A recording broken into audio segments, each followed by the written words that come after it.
ഇതുപോലുള്ള ത്രെഡുകളും കാര്യങ്ങളൊക്കെ വെച്ച് പലരും അടിപൊളിയായിട്ടുള്ള ക്രാഫ്റ്റും ആർട്ടും പല സംഭവങ്ങളും ചെയ്യുന്നത് കാണുമ്പോൾ എനിക്ക് കൊത്തിങ്ങനെ നോക്കും. അപ്പം ഞാനിങ്ങനെ ചിന്തിക്കും വൈ ഷുഡ് ഐ, എന്തുകൊണ്ട് എന്നെ കൊണ്ട് കഴിയില്ല, എനിക്ക് വേണം, എനിക്ക് ചെയ്യണം എന്നുള്ളത് കൊണ്ടാണ് ആ ഒരു ആഗ്രഹത്തിന് പുറത്താണ് കഴിഞ്ഞ പ്രാവശ്യം ഷോപ്പിങ്ങിന് പോയപ്പോൾ ഞാൻ ഇതുപോലുള്ള 3-4 ത്രെഡുകൾ അങ്ങ് വാങ്ങിച്ചു കൂട്ടിയത്. പക്ഷേ അത് കൊണ്ടുവന്നു ഷെൽഫിൽ അങ്ങ് ഭദ്രമായിട്ട് വെച്ചു. അതെന്നെ നോക്കി ഇങ്ങനെ ചിരിച്ച്, എന്തിനാ മുതലാളി എന്നെ വാങ്ങിയത്, എന്തിനാ എന്നെ വാങ്ങിച്ചത് എന്ന് ഞാൻ ചോദിക്കില്ലാതെ എന്തിനാണ് ഞാൻ ആക്ച്വലി അത് വാങ്ങിച്ചത് എന്നുള്ളത് മറന്നുപോയി.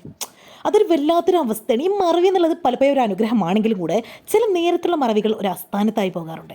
അത് ഒരു ഭീകരമായിട്ടുള്ള അവസ്ഥയാണ്. എനിക്കാണെങ്കിൽ ആ അവസ്ഥ കുറച്ച് കൂടുതലാണ്. എല്ലാം കുറച്ച് ഹൈപ്പറാണ്, കുറച്ച് ആ ലെവലാണ്. അതുകൊണ്ട് തന്നെ ആവശ്യം നേരത്തെ വരാത്ത 5 ഡയലോഗുകളും 5 ഐഡിയാസൊക്കെ ഞാൻ ഇതുപോലെ നോട്ട് പുസ്തകത്തിൽ സ്വന്തം സഹചാരിയായിട്ട് കൊണ്ടുവരുന്ന നോട്ട് പുസ്തകത്തിലുണ്ടല്ലോ, അപ്പം കുറിച്ച് വെക്കാറുണ്ട്. പക്ഷേ ആ പുസ്തകത്തിലും എഴുതാൻ മറന്നു പോകുന്ന ചില അവസ്ഥകളുണ്ട്.